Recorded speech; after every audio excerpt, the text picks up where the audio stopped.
Hello everyone, it's me Zerin Tasnim Rani. Welcome back to my new blog. অনেক দিন পর হচ্ছে একটা ভিডিও আপলোড দিব, যার কারণে সুন্দর করে একটা ভিডিও ক্লিপস নিয়ে রাখলাম। সো আমরা হচ্ছে রাতের বেলা সন্ধ্যার পর মার্কেটে গেছিলাম ডাক বাংলাতে, টুকিটাকি কেনাকাটা করার ছিল, তাই চলে গেছিলাম আমি আর আমার একটা ফ্রেন্ড মিলে। এসেই হচ্ছে তোমার সামনে এই যে পাখিগুলো বাঁধলো, তারপর চলে আসলাম কাঁচা বাজারের দিকে। তারপর এসে এখানে হচ্ছে আলু, পেঁয়াজ, রসুন, আদা আর কি রান্না করতে যে যে আইটেমগুলো লাগে, মশলা আইটেম, সব আইটেম হচ্ছে এখান থেকে কিনবো। সো একটু দামাদামি করলাম। আলু দেখতেছিলাম, আদা দেখতেছিলাম, আদার কেজি অনেক। এখানে ফেসবুকে দেখলাম যে সব কিছুর দাম কমে গেছে, বাট বাজারে এসে দেখলাম যে না, যেমন দাম ছিল তেমন, বলতে গেলে আরও বাড়ছে 10-20 টাকা। সো এখানে দামাদামি করে হচ্ছে তোমার সব কেনাকাটা করে চলে আসলাম সামনের দিকে ডাকবাংলা, একদম ভিতরের দিকে। এই জিনিসগুলা খুবই কমে এখানে পাওয়া যায় পাইকারিতে।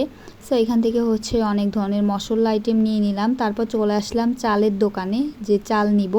আর এই যে হচ্ছে আমাদের বাজারের লিস্ট, যে কি কি কিনবো।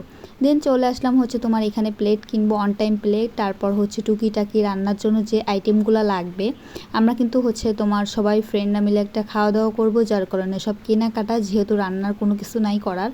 সো এখান থেকে অনেক ধরনের জিনিসপত্র আর কি রান্না করতে যেসব আইটেমগুলো লাগে সব কিছু কিনে নিয়ে চলে আসলাম হচ্ছে একটা বটির দোকানে। এখান থেকে বটি কিনবো, যেহেতু সব কিছু কাটাকাটি করা লাগবে।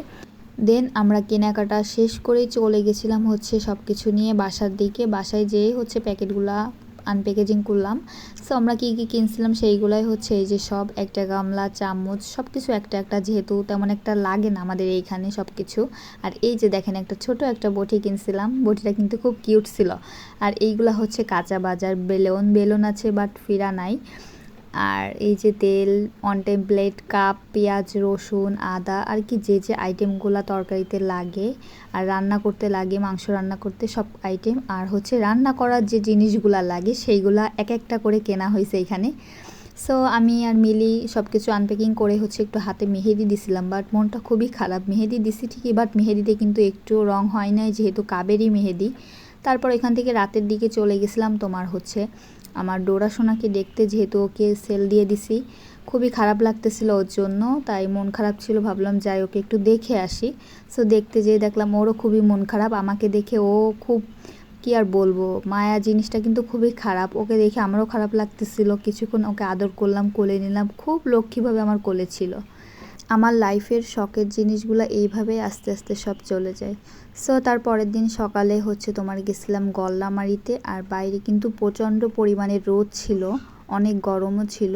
আর শুক্রবারের দিন, জুম্মার দিন, যার কারণে আগে আগে গেছিলাম হাঁস কেনার জন্য। এই দোকান থেকে এই যে হাঁসটা নিয়েই হচ্ছে তোমার ড্রেসিং করাতে দিয়ে দিছিলাম। সো এই যে এখানে জবাই দিল, জবাই দেওয়ার পর এখানে হচ্ছে পরিষ্কার করে একবারে হচ্ছে আমরা নিয়ে যাব। আর এই যে আমি হচ্ছে সৈকতের সাথে মজা করতেছিলাম, আর এই আমাদের এই সাইডে হচ্ছে হাঁসটা পরিষ্কার করতেছিল, আর আমি এখানে দাঁড়াই দেখতেছিলাম যে কিভাবে করতেছে জিনিসটা। আমাদের হাঁসটা ড্রেসিং হয়ে গেছে। দেন আমরা চলে আসলাম হচ্ছে চুই ঝালের এইখানে। চুই ঝাল কিনবো, যেহেতু হাঁসের মাংস রান্না করলে চুই ঝাল কিনলে কিন্তু অনেকটা টেস্ট হয় দিলে। তারপর চলে আসলাম শশার দোকানে, শশা কিনলাম। তারপর আমরা আসলাম মাছের এইখানে, যেহেতু ইলিশ মাছের দাম কমছে, যার কারণে ভাবলাম আসি, দেখে আসি দাম আসলেই কমছে কিনা। দাম যদি কমে তাহলে নিব, বাট দাম দেখলাম কমেনি, সেমই আছে। বড়গুলার কেজি হচ্ছে তোমার 1500-1600 করে। সো এখান থেকে দেখেই দেন চলে আসলাম ডিমের এখানে, ডিম কেনার জন্য। ডিম কিনে নিয়ে সব কিছু কিনে নিয়ে আমরা আবার চলে যাচ্ছিলাম আমাদের জায়গায়, লোকেশনে। আর বাইরে দেখো মেঘলা মেঘলা ওয়েদার, খুব ভালো লাগতেছিল, একটু রোদও ছিল, ভ্যাপসা একটা গরম ছিল। সো এখান থেকে যাচ্ছিলাম। আর এই যে হচ্ছে আমি, আমার অবস্থা গরমে খুবই খারাপ। বাইরে গরম ছিল, আবার হালকা হালকা ঠান্ডা ছিল। দেন বাসার দিকে যাচ্ছিলাম, বাসার দিকে যেয়ে হচ্ছে পরবর্তীতে যেখানে এসে হচ্ছে যে সব কিছু কাটাকুটি করলাম, আমরা বসে গেলাম রান্না করব, যার কারণে আগে আগে যেহেতু রাতে খাওয়া দাওয়া। আর এই দিকে হচ্ছে হাঁসটা আগেই কেটে রাখছে ও। দেন এই যে আমি এখানে বসে পেঁয়াজ কাটতেছিলাম, আর খুবই কান্না পাচ্ছিল আমার। পেঁয়াজ, রসুন, সব কিছু মশলা আর কি আইটেম তৈরি করতেছিলাম। আর এই যে মিলিও আমার সাথে হেল্প করতেছিল। দেন এই যে কাটাকাটি করতেছিলাম যে যে আইটেমগুলো তরকারিতে লাগে। আর এই যে হচ্ছে চুই ঝাল, চুই ঝালটা কিন্তু অনেক ভালো ছিল। চুই ঝালটা কাটতেছিলাম, আমি শক্তিতেই পারতেছিলাম না। দেন সব মশলাগুলো হচ্ছে এই সাইডে ব্লেন্ড করতেছিলাম, করে হচ্ছে এই যে হাঁসটা ধুয়ে এই সাইডে মশলা দিয়ে মাখায় রাখলাম। আমি কিন্তু লাইফের প্রথম হচ্ছে তোমার এই যে রান্না করতেছি, তাও আবার হাঁসের মাংস। আগে কখনো রান্না করি নাই। আর হচ্ছে চিংড়ি মাছ ভুনা করছি। আর ছিল হচ্ছে তোমার ডিম ভুনা। চিংড়ি মাছটা ভালো হয়েছিল মাশাল্লাহ। নিজের রান্না কখনো প্রশংসা করতে নাই, বাট আমি যেহেতু প্রথম রাঁধছি নিজের রান্না খেয়ে নিজেই প্রশংসা করতেছিলাম। সো এই যে হচ্ছে এত বড় একটা কড়াই হচ্ছে এই কয়টা চিংড়ি মাছ দেখো, দেখেই হাসি পাচ্ছিল, যেহেতু এইভাবে আর করা সম্ভব না সেইভাবে, যার কারণে আমরা নর্মালভাবে আর কি করছিলাম একটা জিনিসে সব কিছু। আমি এই যে রান্না করতেছিলাম গরমে, আর এই যে হচ্ছে এখন মাংসটা চড়াই দিব, যার কারণে সব আইটেমগুলো দিয়ে দিচ্ছিলাম। আর ওরা সবাই দেখে আমাকে বলতেছিল যে এত কিছু দিচ্ছিস, ভালো হবে কি না। সো এই যে সবাই সবার মধ্যে কাজ করতেছিল, প্রান্ত সৈকত সবাই হেল্প করছে আমাকে। আর এই সাইডে আমি গরমে পুরো অবস্থা খারাপ। আর এই যে হচ্ছে মিলি, ও পিছনে এসে কিছুক্ষণ পরে বলে যাবো কী করো কী করো। অবস্থা সবারই কম বেশি খারাপ হয়ে গেছে গরমে, যেহেতু রুমের ভিতরে রান্নাঘর না এখানে। দেন কাজ করতেছিলাম, মশলা দিচ্ছিলাম, ঝাল দিচ্ছিলাম। আর এই যে ঝাল ব্লেন্ডার করে আমার হাতটা পুরো জ্বলে যাচ্ছিল ঝালের জন্য। দেন সব মশলাগুলো একবারে দিয়ে দিচ্ছিলাম, দিয়ে হচ্ছে কিছুক্ষণ নাড়ানাড়ি করব। আমি কখনো আগে পরে রান্না করিনি, বাট একটু হলেও একটু এক্সপিরিয়েন্স আছে, যেহেতু দেখছি রান্না করা, তা রান্না করলাম সেইভাবে আর কি। ওরাও পাশে ছিল, সবাই কম বেশি হেল্প করলো।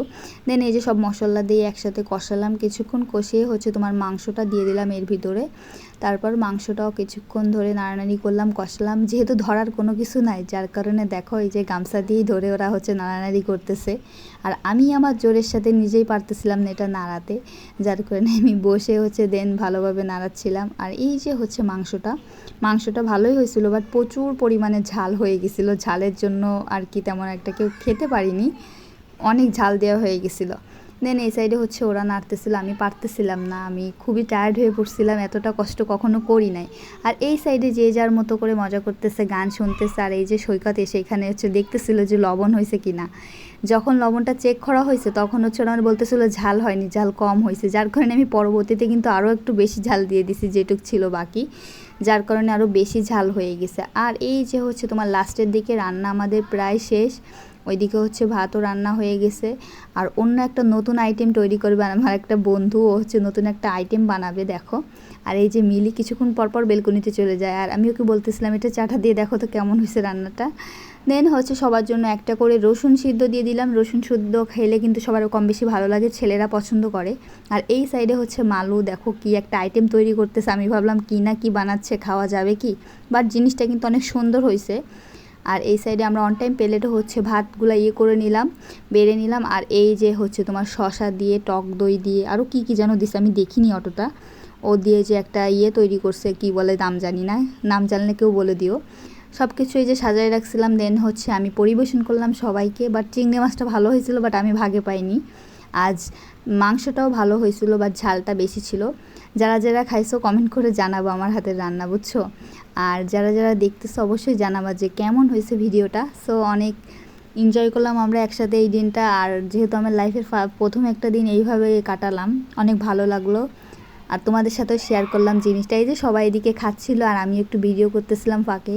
সো আমার ভিডিওটা ভালো লাগলে কিন্তু অবশ্যই তোমরা কমেন্ট করবা, আর কমেন্ট করে জানাবা যে কেমন হয়েছে। আল্লাহ হাফেজ।